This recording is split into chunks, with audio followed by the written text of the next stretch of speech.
各位弟兄姐妹，大家晚安。今天我们一起在上帝的面前，我们一起同心，一起来敬拜神。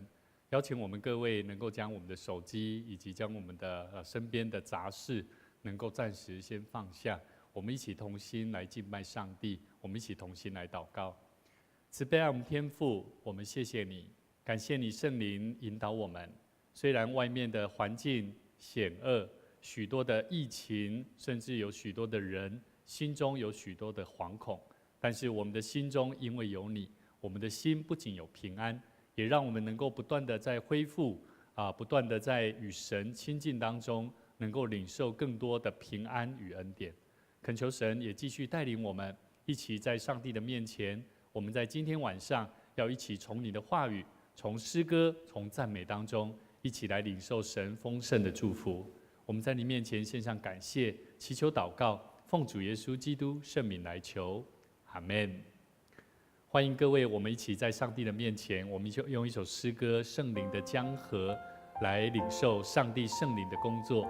在我们生命里面，我们需要让圣灵亲自来引导我们的生命，让我们能够在圣灵的水流当中自由的运行在主的面前。我们一起用这首诗歌。左前有一道生命水流，我们今前来谦卑等候领受，在你同在中有满足的喜乐，圣灵请你来自由运行这地。在你宝座前有一道生命水流，我们今前来谦卑等候领受，在你同在中有满足的喜乐，圣灵请你来自由运行这地。圣灵的江河流呀流，自由永流在这地。在我的里面，生命活水不停息。圣灵的江河，自由永流到无尽。我们欢迎你，圣灵，我们爱你。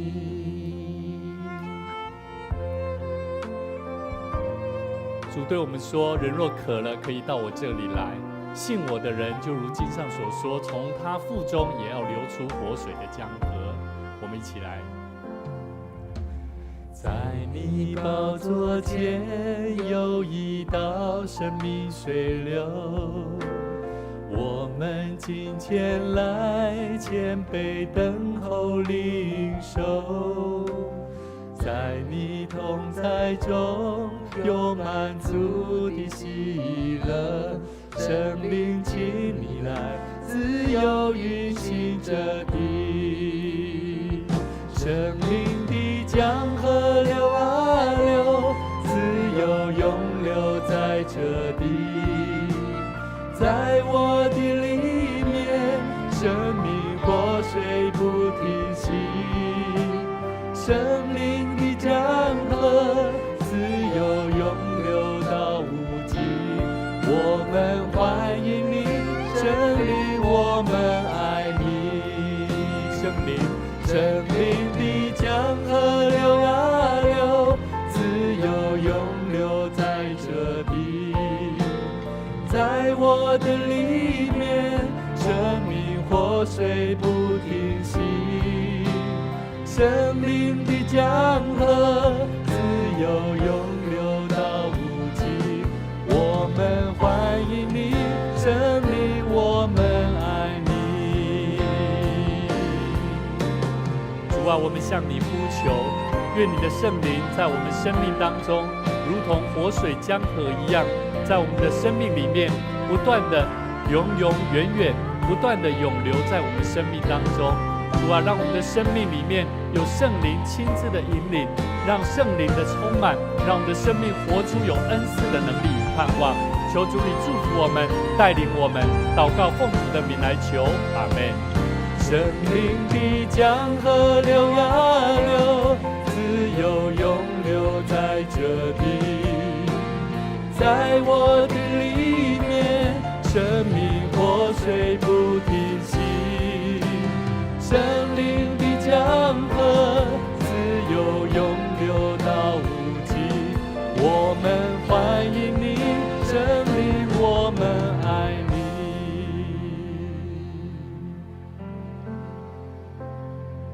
生命的江河流啊流，自由永流在这地。在我的里面，生命活水不停息。生灵的江河，自由永流到无尽。我们欢迎你，生灵，我们爱你。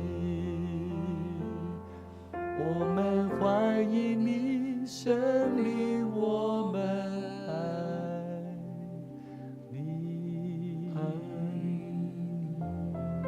主啊，我们谢谢你，我们欢迎圣灵再次进到我们的生命当中。特别在今天晚上的聚会，让我们一起享受圣灵同在的平安与喜乐。谢谢主，我们将今天晚上的敬拜从头到尾，愿主你的灵就与我们同在。祷告奉主的名来求，阿们。这时候我们一起来奉献，基督徒用奉献的行动，一起来见证上帝在我们生命当中奇妙的作为，也让我们透过奉献，用我们的行动来见证上帝在我们恩典当中，也要继续带领我们前面生命的道路。今天我们一起起立，我们一起来宣告奉献的祷告。好，我们一起来宣告，我们一起来做奉献的祷告。我相信凡事都是上帝所创造，他拥有赏赐与收回的权柄。此时我愿意从你所得的恩典，用感恩与敬虔的心，奉献在你面前。求主在我每次甘心乐意的奉献当中，操练我更加顺服委身，分别我的生命。我相信奉献是栽种丰收的种子，我深信奉献是实践基督的生命，我确信奉献是生命主权的交托。求主按照你的信实与怜悯赐福我们，保守你的教会，坚固你的百姓。奉主耶稣基督的名来求，阿们。请坐。今天牧师要跟大家分享一个主题，叫做培养建立教会的恩赐。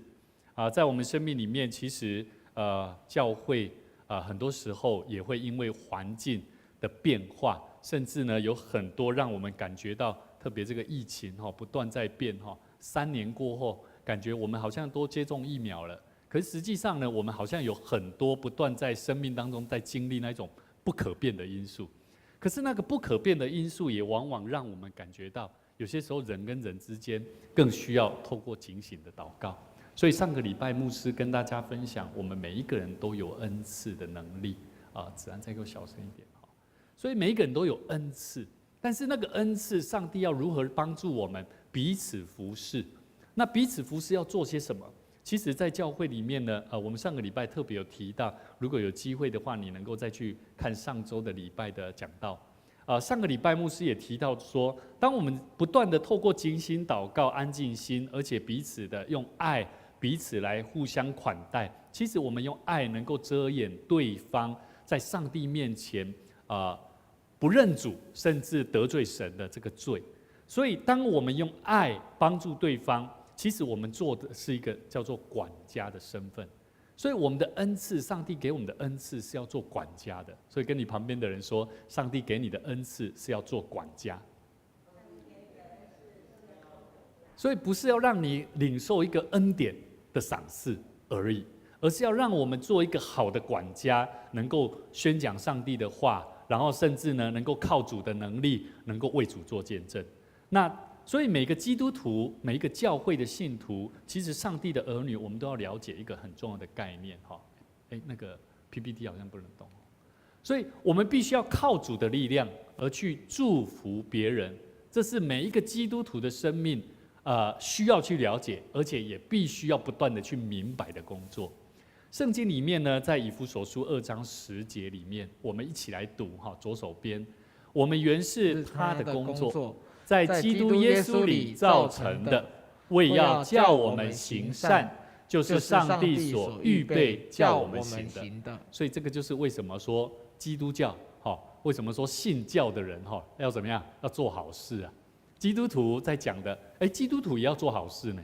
那圣经里面在讲说，我们为什么要做好事？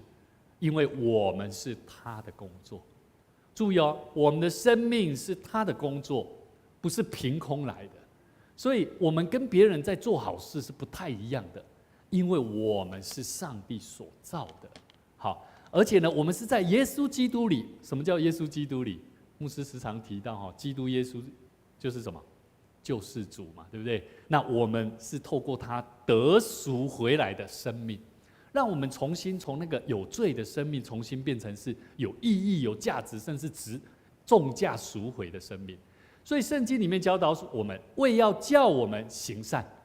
所以一个基督徒他不会做好事，代表什么？他的生命还没得救了，还了解吧？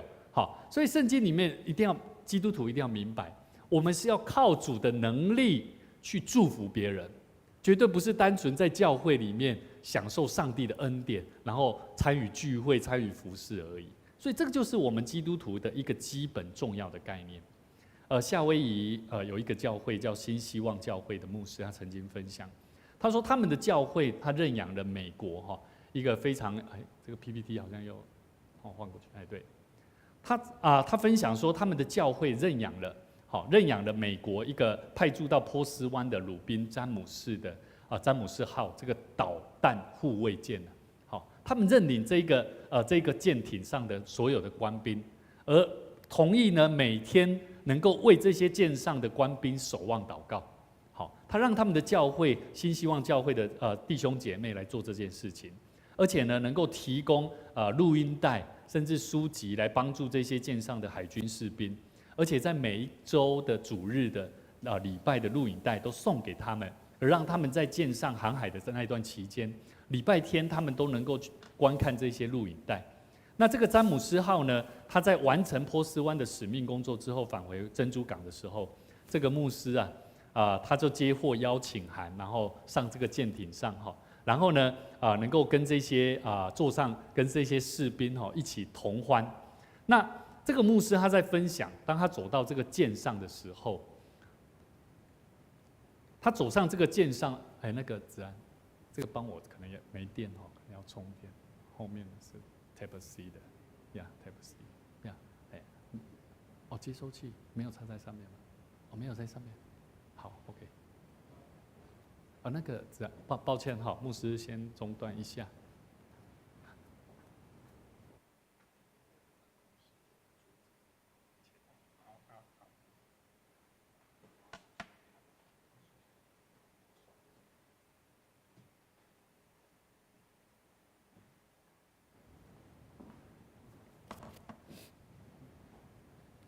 那后来呢？这个牧师他走到这个舰上的时候呢，跟这些官兵在庆祝的当中呢，他看到这舰上的800名的士兵他们在航向一个非常远的地方，他们可能要到陆地上一起来庆贺他们成功的这个任务。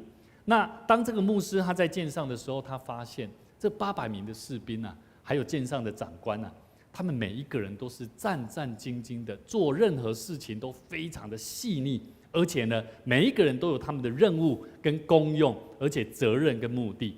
就只有这个牧师他觉得自己就好像是一个游客一样就这样子看。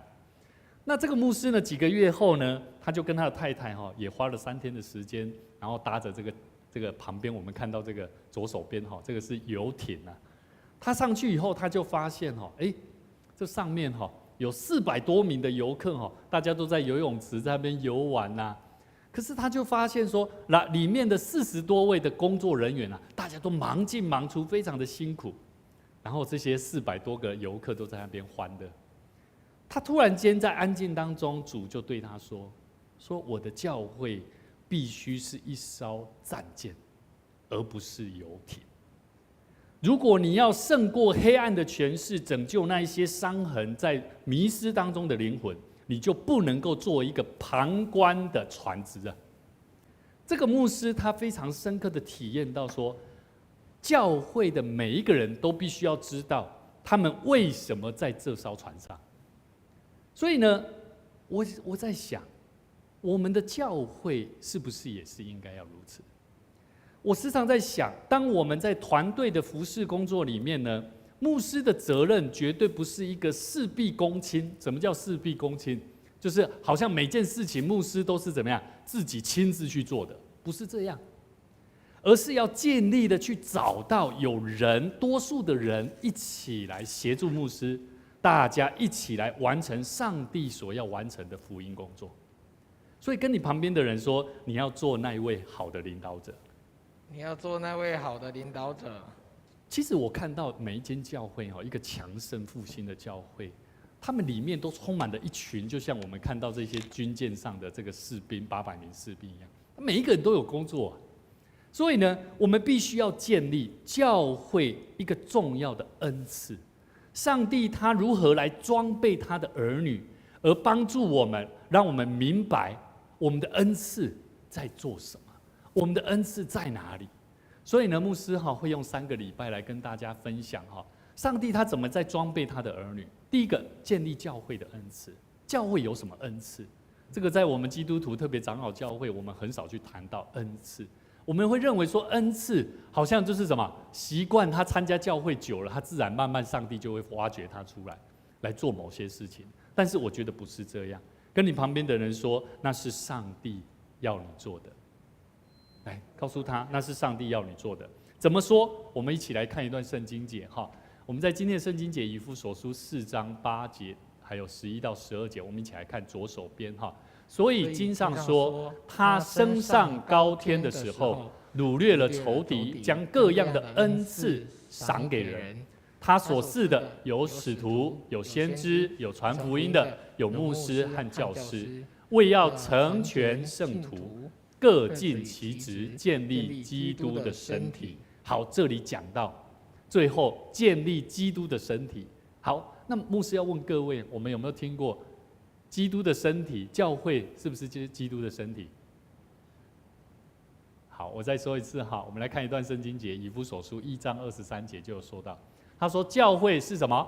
他的身体，是他的身体，是那充满万有者所充满的。既然教会是他的身体，我们再看回来刚刚我们所看的第4章的第12节，说什么？建立基督的身体。也就是说，教会是基督的身体嘛，对不对？那我们再往回看第4章的12节以前为要成全圣徒，各尽其职，来建立基督，也就是建立教会的身体。要透过什么？透过第11节啊。他所赐的有什么？有使徒，有先知，有传福音，有牧师和教师。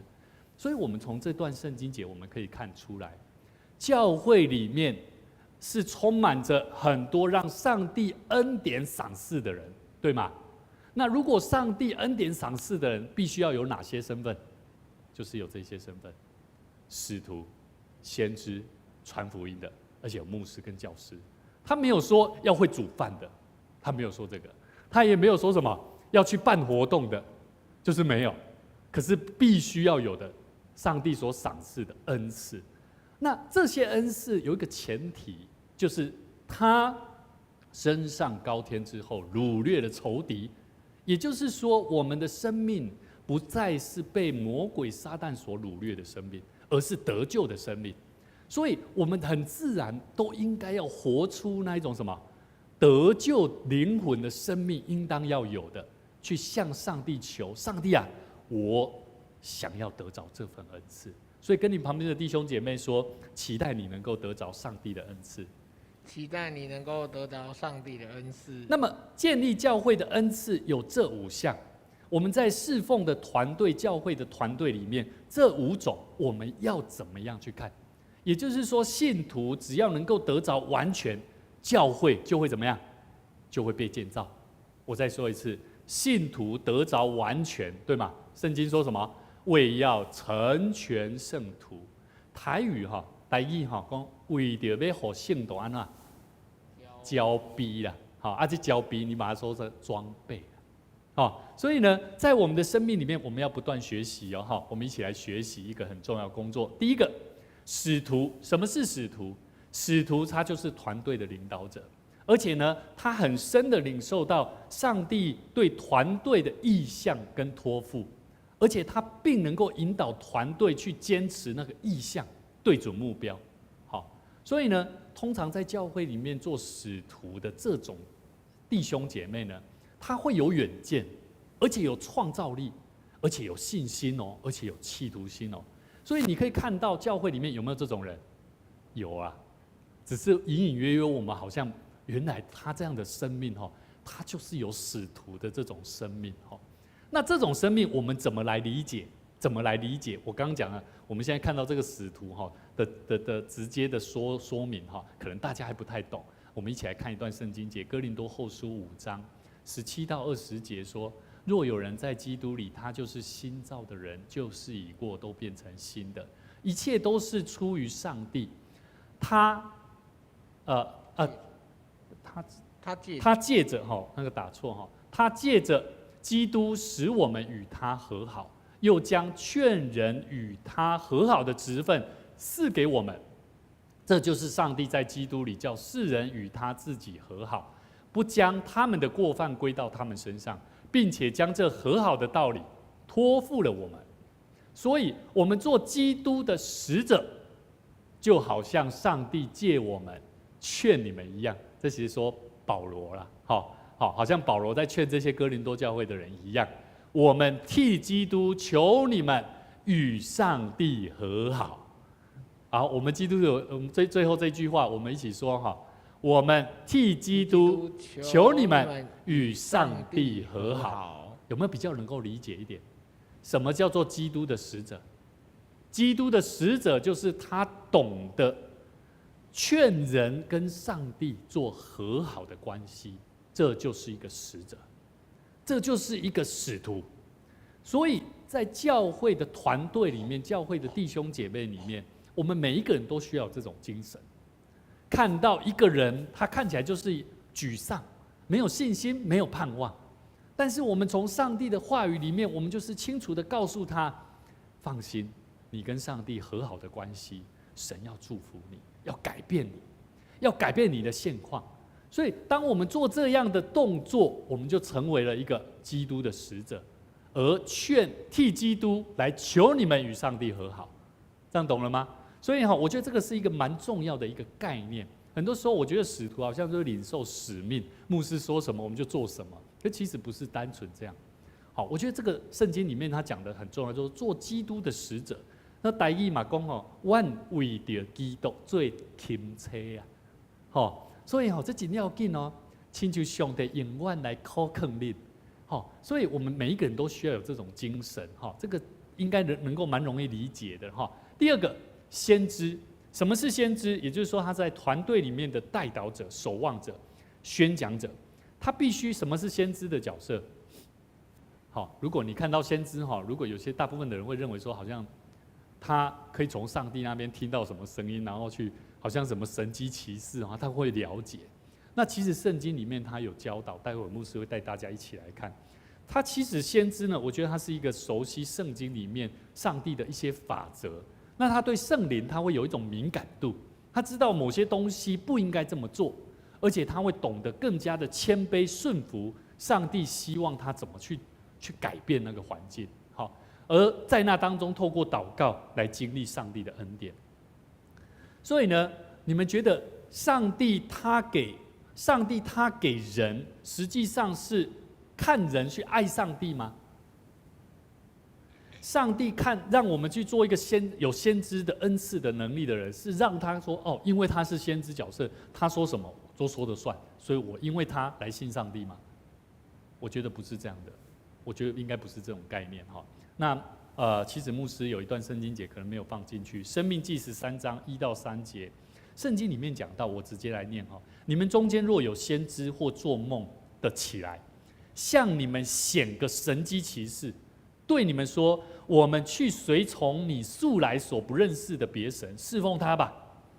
他所显的神迹奇事虽有应验哦，但你们不可听那先知或者那做梦的人的话，因为这是耶和华你们的上帝在试验你们，要知道你们是尽心尽性爱耶和华你们的上帝是不是？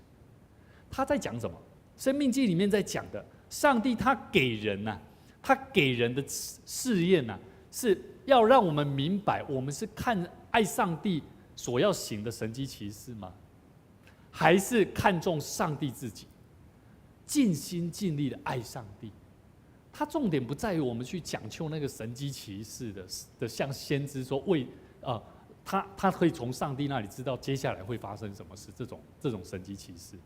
所以我们必须要知道，人的一生当中啊，世人的眼光啊，往往是有一种概念哈，一种概念叫做上等人，叫做先知先觉醒的。好，我现在讲的都是属于世上的眼光哦，看人哦，上等人都是属于先知先觉醒的，他的格局比较高，谋划比较深，眼界比较宽，方法比较多，好像看起来就是人生的最大优势。有没有这种人？有嘛，上等人嘛哈。另外一种叫中等人，叫后知后觉醒的。好，资质不够优秀，但是呢也没有特别的智慧，但是却往往懂得付出，就会有在生命当中回馈的道理。他知道这是会属于中等人。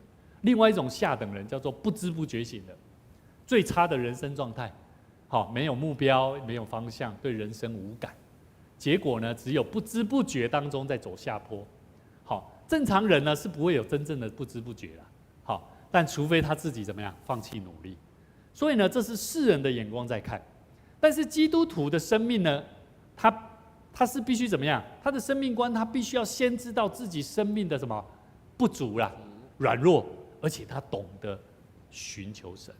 这是基督徒，即便他可能在世人的眼光，他可能是像中等人，可能像下等人，可是他的生命他知道，即便他是一个上等人的生命特质，他也懂得知道自己是不足软弱的。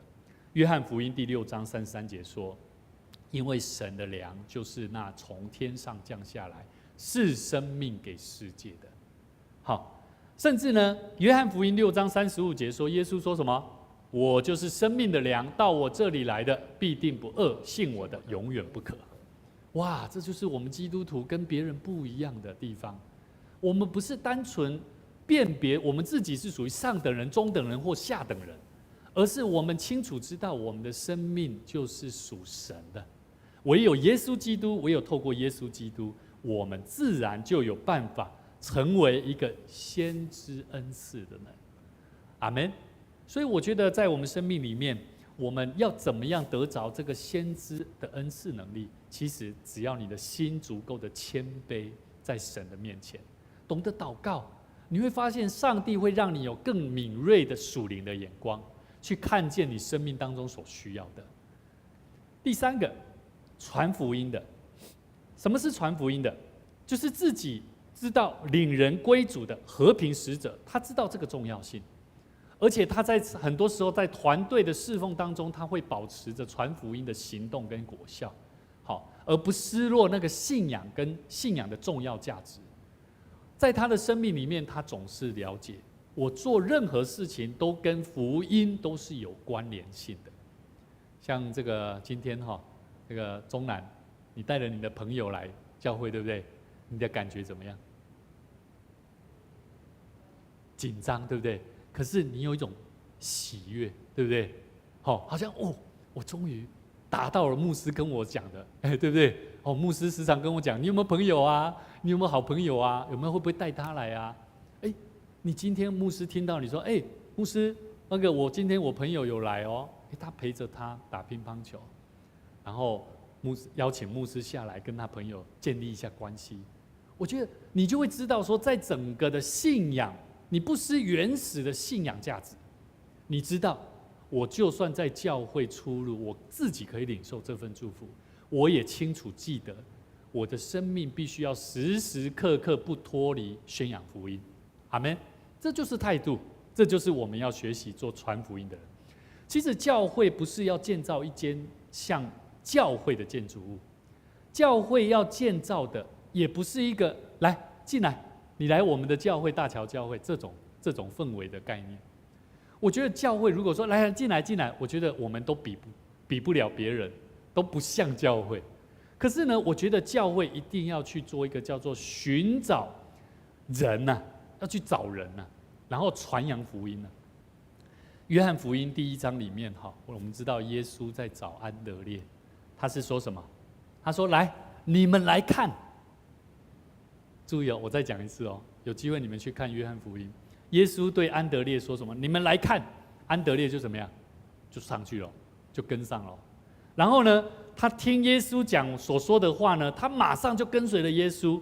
之后呢，安德烈就去找他的哥哥谁？彼得，对不对？西门彼得就对他们说：“我们遇见弥赛亚了。”什么是弥赛亚？就救世主嘛。就是说，我们遇到救我们的主了啊！我们遇到救我们的主了。结果彼得就跟着安德烈也认识耶稣了。我们要知道，圣经里面它记载都非常简单，可是它却简单到背后，它有非常深刻的一个叫做教会应该要有的传福音的概念。这就是门徒安德烈去传福音的重要的方式，去寻找，然后呢，遇见了弥赛亚，然后告诉他们说：“我遇见弥赛亚了。”那我就在想，教会的基督徒，我们都在想传福音好像很难，对不对？好像需要做什么做什么。其实我觉得它其实就是一个很简单的，我们就是去分享，跟他知道我生命的喜悦是什么，而这个概念就一直在我们生命里面。约翰福音在第4章里面，撒玛利亚妇人也是这样。我们知道撒玛利亚妇人，她就问耶稣：“你怎么会在这边？我问耶稣啊，你觉得我们应该要在哪里敬拜神啊？”耶稣就跟他讲说，要用心灵跟诚实，不见得是你是撒玛利亚人就应当在哪里敬拜啊，我是犹太人，我们就应该在哪里。甚至到最后，耶稣也跟他讲你的先生的问题，他的生命的问题。所以到撒玛利亚妇人，她亲眼知道说，哇，他真的是弥赛亚的时候，他就把他的罐子就丢着，就到城里面，然后就告诉人家说，一样，跟安德烈的方式一样，讲说我遇见了弥赛亚了。甚至后来就有一群城里的人就跟着这个妇人，就来到耶稣的面前，来遇见了耶稣。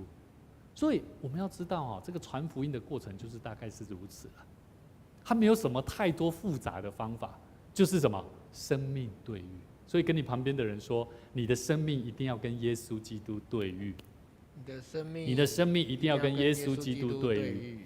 所以教会要不要有传福音的？要。教会的弟兄姐妹每一个人对传福音要把它视为，就像牧师刚刚讲的，跟你的生命有没有对遇的生命。好，第4个，牧师就牧养的照顾、关怀、鼓励、安慰、喂养信徒，而且他连结了全体教会团体的成员，而且在当中我们用爱彼此来互相关怀。我时常在想，什么样子的牧师才是教会里面好的牧者、牧羊人？我也给自己有3个目标。好，这是我自己在牧会大概将近10几年当中我给自己的3个目标。第一个，在经历上帝所给予的限制下，我是否尽力而为？什么意思？像这个上个礼拜牧师也从来没有体会到，我都认为说自己应该加用没想到我们家泽恩确诊之后，然后慢慢的牧师2个孩子好像也都没事，结果后来变成我跟牧师娘也确诊了。没多久隔1、2天换成穆恩、宇恩也确诊了。那当然我们大家都会想的，就是我们最小的乔恩会不会？哇，感谢主，都没有。哇，这是非常奇妙的事情。所以在整个的过程当中，我就在想，我做一个牧者，难道都不会发生事情吗？当我遇到限制、遇到困难、遇到我跟人际关系的问题的时候，我的限制让我不知道走下去的时候，上帝告诉我，我应当要如何尽力而为，做好一个我牧者的角色。所以这是第一个，我时常在想这个问题：家庭的互动关系会不会因为环境的变化而让我的生命怎么样，也因此而受影响？所以这是我在想，我应该要往这方面去留意就好了，不用太在意说我一定要做到怎样怎样怎样。我觉得这样不仅我自己有压力，连别人也会有压力。第二个，我在想，我给自己另外一个目标，叫做倾听上帝的话。牧师要跟大家鼓励我们大家都需要去倾听上帝的话。到底每一次我们来到上帝的面前，上帝要让我透过读经，透过上帝的话语，如何帮助我的生命去做修补的工作？其实上帝的话，它就是在那里。可是这个东西如果没有真正内化到你生命里面去做修补的工作，那么上帝的话它其实不会有太大的功用，它顶多就是一本经典经书而已。好，所以呢，以弗所书第4章12节里面有说过，他说：“为要成全圣徒，各尽其职。”你们知道成全就是装备，原文的意思叫做修补跟改善。我再说一次成全在台语我有讲到叫做装备嘛，对不对？所以成全也就等于装备，但是它原文的意思叫做修补跟改善。所以如果上帝赐给我们的恩赐是要修补我们的生命的话，那么是不是我们原先是没有能力的，而因为上帝恩典的赏赐而重新有了修补，然后有能力的去怎么样祝福别人？这种概念可以理解了吗？所以呢，我们从上帝的话语，我们必须要了解，上帝的话会冲击你的心呢。我们做牧者最常遇到就是说，我曾经有弟兄姐妹就私下说，牧师，你讲道可不可以不要讲得那么的直接啊？我就说可是上帝的话如果不直接 touch 到你的心我会觉得我那一次的讲道是失败的。我时常在想这个问题。其实上帝的话语它其实会冲击我们的心，可是它同样的也会为我们的生命带来完全的医治，而且让我们的生命能够帮助我们跟人的关系里面得到修补，甚至会越来越装备好我的生命，成为可以祝福别人的人。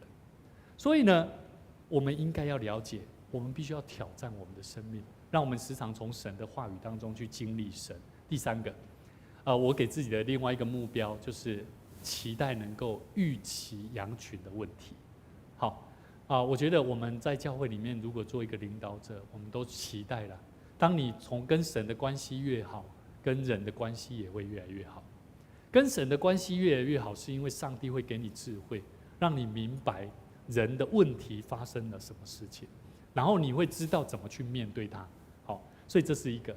最后一个我们要谈到的是教师的恩赐，也就是教导者。那这个东西呢，教师跟牧师呢连在一起，其实蛮类似的。在教会当中，它是最接近的一种职分，也就是小组长。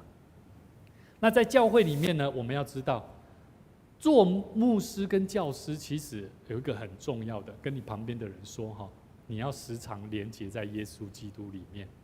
你要时常连结在耶稣基督里面。以弗所书4章15节到16节，我们一起来读唯用爱心说诚实话，凡事长进，连于元首基督，全身都靠他联络得合适，百节各按其职，照着个体的功用彼此相助，便叫身体渐渐增长，在爱中建立自己。好，我们刚刚说教师、牧师，讲到好像都要教人一样，对不对？好像都要教人家做什么事情。可是呢，我们要记得，其实我们在做教导的工作，就是在帮助信徒跟耶稣基督做连结啦，并不是说我较高讲，我较厉害，不是，就是圣经里面爱心说诚实话，让他连于元首基督，我们大家彼此生命就会凡事长进了。所以呢，曾经有一个故事很有趣，这个老高他从小就生长在这个非常贫穷的偏乡。生活非常淳朴。那后来呢，他为了要谋生呢，把家庭从搬到这个城市里面去，他租了一个小间的房子。然后有一天呢，这个房子呢也没有灯，也没有自来水，他就看到这个隔壁邻居墙上装了有这个自来水的水龙头，他发现说哇，这个水龙头一开就有水他就问他说你这个水这个东西好方便我怎么样去得到这个？然后他的邻居就告诉他你就去那个杂货店就去那个什么便利超就是说那个五金百货你就可以买到这个水龙头了。后来他就真的把它买回去然后就再随便找一个地方墙壁就挖个洞，然后就把它塞进去了。可是他塞进去以后，他就怎么转奇怪，怎么跟我看到隔壁邻居的都不太一样有没有水啊？没有水啊。这个老高他就很懊恼，他就跑去问老板了。他说：“为什么你卖给我的自来水这个水龙头怎么好像是坏的呢？没有水呢？”这个老板他就去然后检查，也没有毛病啊，就问他说：“你装着这个地方有没有水管管路啊？”各位弟兄姐妹，在我们生命里面，你都一直尽心尽力的，你想做什么，你努力的去做，你投入了很多的时间。可是，如果你没有时常跟神、跟耶稣基督做连结的关系，请问你做的会成功吗？不会。所以我们可以看到，过去我们也有很多弟兄姐妹，当他离开教会，牧师去关怀他们的时候，我发现他们都非常尽心的服侍神。可是唯一有一个，就是他不知道如何去跟上帝的关系、跟人的关系做好的平衡。所以各位弟兄姐妹，我们要了解，在我们生命里面，神的话告诉我们，耶稣说：“我是葡萄树，你们是枝子，藏在我里面的，我也藏在他里面。这人就怎么样？多结果子。”好，我们跟耶稣基督如果没有连结，我们是没有办法结果子的。好，因为离了我，你们就不能做什么。好，所以呢，我们要时常跟神保持好的连结，让我们的生命能够不断的成长跟卓越。也祝福我们，让我们一起在教会里面，我们学习怎么认识我们的生命，如何做先知，如何做什么，还有什么？传福音的牧师、教师，还有没有？还有什么？使徒啦，好，使徒、先知、传福音的，对，牧师、教师，好。让我们的生命能够在这样的目标，我们能够不断的培养我们的生命。其实我觉得这些特质不是你一定要做老师，或者是你一定要受过什么样的训练，但是只要你跟神保持一个良好的关系，我都觉得上帝会让我们无形当中培养出这样的生命特质出来。我们一起同心来祷告。慈悲我们天父，我们谢谢你，感谢你能够再次透过你的话语来丰富我们的生命。我们的心里面，我们更深的知道，我们要时常求告神，照着上帝你所赏赐我们个人不同的恩赐、信心的程度，来面对我们自己的生命。主啊，你使我们让我们在大桥教会能够有机会领受福音，成为彼此做肢体的角色。我们也当遵守你所赐给我们不同的恩赐、能力跟信心，来彼此服侍，做主你百般恩赐的好管家。